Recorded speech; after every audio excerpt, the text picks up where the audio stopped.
যাদেরকে খাওয়ায় তারা এক সময় গিয়ে বলে কয় বেলা খাওয়াইছো, এত চিল্লে চিল্লে কথা বলো। এই জায়গায় বড় দুঃখ লাগে।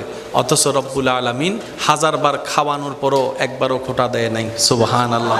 অথচ রব্বুল আলামিন ফজরের নামাজ না পড়লো আপনাকে আমাকে ঘুম থেকে ওঠার আগে নাস্তার রিজিক দিয়ে ব্যবস্থা করে দেন। সুবহানাল্লাহ। হাজারটা গুনাহ করলো চাইলে সবাইকে জানাই দিতে পারে, কিন্তু সাত্তার হয়ে সব গুনাহকে গোপন রেখে আমাকে আমার জায়গায়, আপনাকে আপনাদের জায়গায়, আমাদেরকে আমাদের জায়গায় ইজ্জতে সম্মানে এখনো মাথা উঁচু করে কথা বলার সুযোগ দান করে রেখেছেন রব্বুল আলামিন। বলেন সুবহান। ডেলি কয় ঘন্টা? 24 বলেন না, ডেলি কয় ঘন্টা? 24 ঘন্টার হিসাব কি মিলছে? জোরে বলেন না। এবার অন্যের দিকে তাকানোর দরকার নাই। এতদিন পর্যন্ত 24 ঘন্টা কিভাবে কাটাইছি নিজেকে প্রশ্ন করলেই বাকফল চলে আসবে। বুঝাইতে পারি না মনে কথাটা। আপনি আমার দোষ খুঁজবেন কেন? আমি কেন আপনার পিছনে লাগবো? আপনি আপনার দোষ খুঁজেন। আল্লাহ ও গো আল্লাহ, ক্ষমা করে দাও, মাফ করে দাও। আল্লাহ ও গো ক্ষমা করে দাও, মাফ করে দাও। আল্লাহ ও গো আল্লাহ।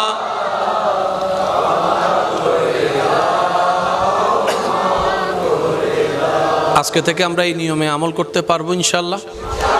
3 ভাগে ভাগ করছি, একটা পরিবারের, একটা নিজ ঘুমের, আর একটা শুধু আল্লাহর জন্য।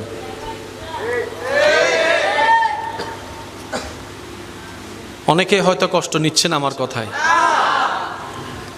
কত চেনা মুখ কবরে চলে গেছে, তাদেরকে এখন কেউ মনেও করে না, মনেও রাখে না। এত ব্যস্ততার ভিতর মনে রাখার টাইম কই? কথা আপনার মানুষ চলে গেছে, 1 দিন 2 দিন 4 দিন কাঁদার পরে শেষ সব। ব্যস্ততা এত বেশি, আমরা যে রকম অতীতের মানুষকে মনে রাখি নাই, ভবিষ্যতের মানুষগুলো একদিন আমাদেরকে মনে রাখবে। সেজন্য বলে যাই ভাই, দিলটা দুনিয়ার সাথে লাগায়েন না। দিলটা স্বামীর সাথে স্ত্রীর সাথে লাগানোর মতো এমনভাবে লাগায়েন না দুনিয়ার সাথে যেন ওখান থেকে আঘাত আসলেই আপনি ভেঙে যান। ওভাবে লাগান না, যেভাবে লাগালে দুনিয়াতে ভালোবাসাও চলবে, ভাঙবেনও না, সেভাবে লাগান। আর দিলটা যদি লাগাতেই মন চায়, একটা কাজ করুন, রবের রহমতের দরবারের সাথে লাগাই দেন। রবের রহমতের দরবারের সাথে লাগাই দেন। বান্দা হিসেবে, উম্মত হিসেবে নবীর দরবারের সাথে লাগাই দেন। যেখান থেকে শুধু দয়ায় আসবে, কখনো দিল ভাঙ্গা হবে। আর একটু জোরে বলেন, দিল ভাঙ্গা হবে। আমরা এই সমস্ত জায়গায় যদি একটু চালাকি করতে পারি, আমাদের দুনিয়াও সুন্দর হয়ে যাবে, আখিরাতও সুন্দর হয়ে যাবে। বলেন সুবহানাল্লাহ। আসুন আমরা এবার কিছু অন্য বিষয়ে কথা শোনার চেষ্টা করি। এইগুলা তো আমাদের জীবনের জন্য দরকার ছিল নাকি? কি বলেন, আপনার দরকার ছিল না?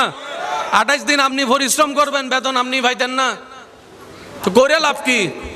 ওই যে ভাই কথা বলে না, সম্পদ কামাবেন আপনি, ভোগ করবে আরেকজনে, ঘর বানাবেন আপনি, আপনার ঘর থেকে মরার পর আপনাকে বের করে দিবে। দরকার কি? লাগাইয়েন না দিল এতটুক। চলা দরকার চলেন, বলা দরকার বলেন, করা দরকার করেন। মিশে যাইয়েন না, মিশে যাইয়েন না, মিশে যাইয়েন না। মিশে গেলে শেষ হয়ে যাবেন।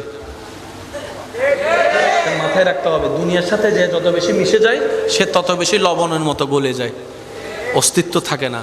আর যে রবের রহমতের সাথে মিশে যায়, 1000 বছর পরও ওনার নামটা সসম্মানে মানুষ স্মরণ করে, সসম্মানে নিতে থাকে। এটাই আল্লাহ পাকের ওয়াদা। চিৎকার দিয়ে বলেন সুবহানাল্লাহ। আরো জোরে বলেন সুবহানাল্লাহ। কষ্ট হচ্ছে আপনাদের? সারা বাংলাদেশে সমস্ত জায়গার পিছনে খাতুনগঞ্জ, চাকতার একটা অবদান, বলেন না অবদান। এটা ব্যস্তময় একটা জায়গা, ব্যস্তময় একটা রাস্তা। হাজার হাজার কোটি টাকার লেনদেন প্রতি ঘন্টায় হয়, যদি আমি ভুল বলে না থাকি। শত শত কোটি টাকা লেনদেন হয়ে যায় মিনিটে মিনিটে। আজকে এই আয়োজনটার কারণে হয়তো সাময়িক অনেকের বাহ্যিকভাবে কিছু লসের শঙ্কা দেখা দিয়েছে। দোকান বন্ধ, ব্যবসা বন্ধ, হয়তো সময় দিতে পারে নাই। মনে রাখবেন ভাইয়েরা, বান্দা যে কাজটা রবের জন্য ত্যাগ দেয়, বান্দা যে কাজটা রবের জন্য ছাড় দেয়, বান্দা যে কাজটা রবকে খুশি করার জন্য ছেড়ে দেয়, রব্বুল আলামিন ওই বান্দার ছেড়ে দেওয়া, বাদ দেওয়া, লস দেওয়ার বিষয়টার মধ্যে শতগুণ বেশি লাভ দিয়ে আবার সেটা বান্দার জীবনে ফেরত দেন। সুবহানাল্লাহর আওয়াজ আরো জোরে, মন খুলে একবার বলেন সুবহানাল্লাহ। তা আমি অনুরোধ রাখবো, আজকে যারা আমরা বসেছি, আমি শুনেছি নির্দিষ্ট একটা সময় সীমার মধ্যে বর্ধিত আজকের এই মাহফিল। আমি চেষ্টা করব সে হকটুকু আদায় করার মধ্যে সময়টুকু যেন মাথায় থাকে, মাথায় রাখতে পারি।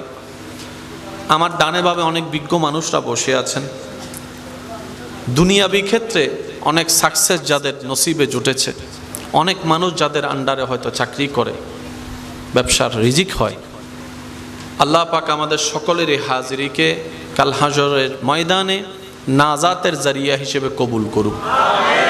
আমার উপস্থাপক মহোদয় আমার নাম অ্যালাউন্সের সময় সুন্দর একটা বিষয়ের দিকে ইঙ্গিত করেছেন। রব্বুল আলামিন আমাকে যতটুকু তৌফিক দেয় আমি চেষ্টা করে যাব, ওয়ামা তৌফিকে ইল্লা বিল্লাহ। তো যেহেতু বিজ্ঞ মানুষের সংখ্যা বেশি, পুরা চট্টগ্রাম কন্ট্রোল করে যেমন মানুষও হয়তো মাইকের আওয়াজে শুনছে আমার, কিছু বিষয় আগে আমাদেরকে একটু মনে রাখতে হবে, জেনে রাখতে হবে। আপনি ঝগড়া করে জায়গা দখল করতে পারবেন, দোকানও দখল করতে পারবেন, পারবো না? টাকাও নিতে পারবেন, কথা বলেন। পাওয়ার দিয়ে, ঝগড়া দিয়ে, শক্তি দিয়ে, মানুষ দিয়ে আপনি কিছু জিনিস হয়তো নিজের মালিকানায় আনতে পারবেন, কিন্তু আপনি জান্নাত নিতে পারবেন না। জোরে বলেন না। রবের রহমত আপনি চাইলে সেই স্টাইলে নিতে চাইলে পারবেন, জোরে বলেন।